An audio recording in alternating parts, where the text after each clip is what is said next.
Barrage నిర్మాణంలో నిర్లక్ష్యంపై 3 కేసులు నమోదు చేయాలని రాష్ట్ర ప్రభుత్వానికి విజిలెన్స్ ఎన్ఫోర్స్మెంట్ నివేదిక ఇచ్చింది. మేడిగడ్డ బ్యారేజ్ నిర్మించిన ఎల్&టీ చీఫ్ ఇంజనీర్పై సిఐడి కేసు నమోదు చేసి దర్యాప్తు చేయాలని ప్రభుత్వానికి విజిలెన్స్ నివేదిక ఇచ్చింది.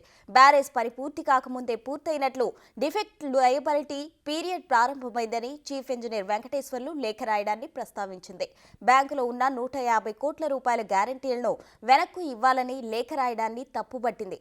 ప్రాజెక్టుకు నష్టం జరిగిన నిర్మాణ సంస్థ రిపేర్లు చేయకపోవడానికి కారణం చీఫ్ ఇంజనీర్ వెంకటేశ్వర్లు ఇచ్చిన లెటరే కారణమని విజిలెన్స్ రిపోర్టులో పొందుపరిచింది.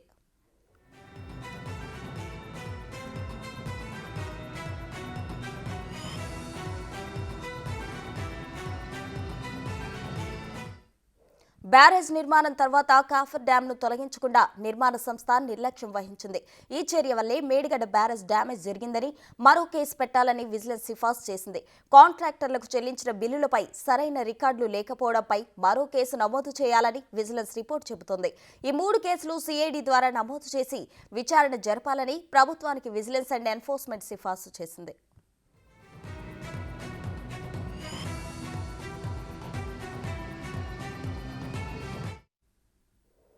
కాఫర్ డ్యాం కారణంగానే మేడిగడ్డ బ్యారేజ్ డ్యామేజ్ అయిందని చెబుతున్నారు. ఈ నేపథ్యంలో విజిలెన్స్ అధికారులు సిఐడికి దర్యాప్తు చేపట్టాలని పిటిషన్ దాఖలు చేసినట్లు తెలిసింది. ఇదే అంశానికి సంబంధించి మరింత సమాచారం మా ప్రతినిధి సురేష్ అందిస్తారు. చెప్పండి సురేష్. మేడిగడ్డ బ్యారేజీకి సంబంధించి విజిలెన్స్ విచారణ కొనసాగుతూ ఉంది. కొత్త విషయాలు కూడా బయటపడుతున్నాయి. దీనికి సంబంధించి ఇప్పటికే ప్రభుత్వానికి ప్రాథమిక నివేదిక అందించిన విజిలెన్స్ డీజీ రాజీవ్ రతన్ దీనికి సంబంధించి మరో సిఫారసు కూడా చేయడం జరిగింది. దీనిపై మేడిగడ్డ బ్యారేజ్ కుంగడానికి కారణమైన ఎల్&టీ నిర్మాణ సంస్థతో పాటు చీఫ్ ఇంజనీర్ గా పనిచేసిన వెంకటేశ్వర్ల పైన కూడా కేసు నమోదు చేయాలని చెప్పేసి కూడా ప్రభుత్వానికి నివేదిక అందించారు. మొత్తం 3 కేసులు నమోదు చేసి సిఐడి ద్వారా విచారణ జరిపిస్తే వీటికి సంబంధించిన పూర్తి వివరాలు వెల్లడయ్యే అవకాశం కనబడుతుందని చెప్పేసి కూడా ప్రభుత్వానికి తెలియజేయడం జరిగింది. ఇక ప్రభుత్వం కూడా సిఐడి ద్వారా కేసు నమోదు చేసి మేడిగడ్డ బ్యారేజ్ కి సంబంధించిన నిర్మాణం అదే విధంగా మెయింటెనెన్స్ కి సంబంధించి పూర్తి వివరాలు కూడా రాబట్టే ప్రయత్నం చేస్తున్నారు. దీనికి సంబంధించి ఎందుకంటే చీఫ్ ఇంజనీర్ గా కాళేశ్వరం ప్రాజెక్టు ప్రారంభమైనప్పటి నుంచి కూడా మొన్న కొత్త ప్రభుత్వం వచ్చిన తర్వాత రేవంత్ రెడ్డి సర్కారు చీఫ్ ఇంజనీర్ వెంకటేశ్వర్లని సస్పెండ్ చేసినంత వరకు అతనే చాలా కీలకంగా వ్యవహరించాడు.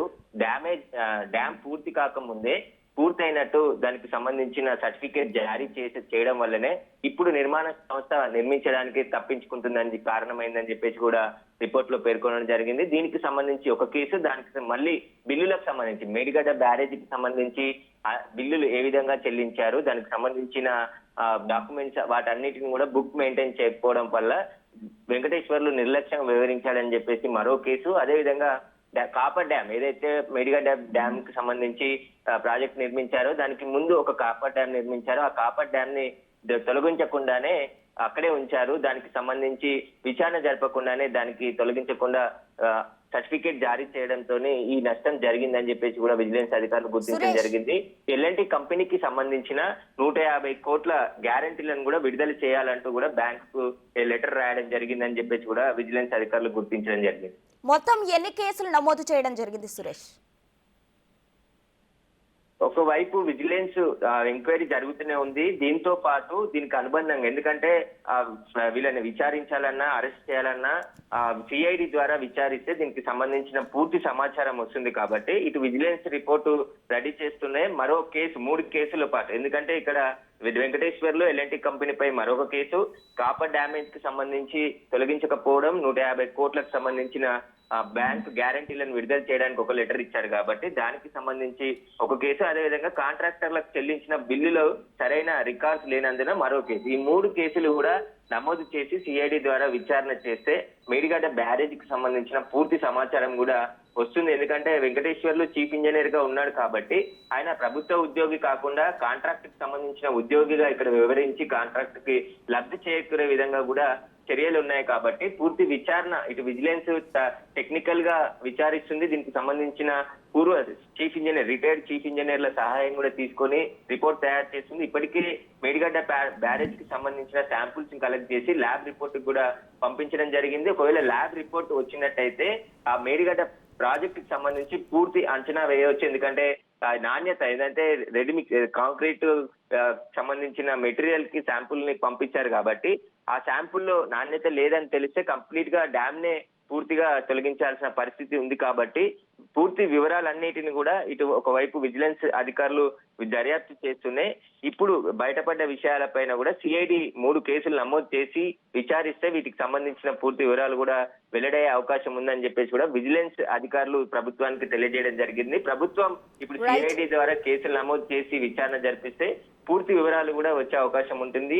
వెంకటేశ్వర్లకు సంబంధించిన పాత్ర పైన పూర్తి దర్యాప్తు చేసి, ఎందుకంటే చాలా రిటైర్డ్ అయినప్పటికీ కూడా వెంకటేశ్వర్లను గత ప్రభుత్వం కొనసాగించింది. ఆయన ఆధ్వర్యంలోనే మేడిగడ్డ డ్యామ్ కూడా పూర్తయింది. అంచనాలు కూడా పెంచారు కాబట్టి కాంట్రాక్ట్ సంస్థకి లబ్ధి చేకూర్చే విధంగా వ్యవహరించారు కాబట్టి దీనికి సంబంధించిన పూర్తి దర్యాప్తు సిఐడి ద్వారా విచారిస్తే ఈ 3 కేసులకు ప్రస్తుతానికి 3 కేసులు అయితే నమోదు చేయాలని చెప్పేసి కూడా విజిలెన్స్ ప్రతిపాదించింది. మరికొన్ని కేసులు కూడా నమోదు చేసే అవకాశం కనబడుతుంది. ఎందుకంటే ప్రతిదీ నిర్లక్ష్యం ఇక్కడ కనబడుతుంది కాబట్టి ఒక్కొక్క రిపోర్ట్ తయారు చేస్తూ దీనికి సంబంధించిన పూర్తి విచారణ విజిలెన్స్ అధికారులు జరుపుతున్నారు. మరోవైపు సుందిల్లా ప్రాజెక్టు కూడా ముప్పు ఉందని చెప్పేసి కూడా ఇప్పటికే నేషనల్ డ్యామ్ సేఫ్టీ అథారిటీ చెప్పడంతోనే ఈ డ్యామ్లన్నిటిపైన కూడా సమగ్రంగా విచారణ జరిపితే పూర్తి వివరాలు వెల్లడయ్యే అవకాశం కూడా కనిపిస్తుందని చెప్పేసి విజిలెన్స్ అధికారులు చెప్తున్నారు.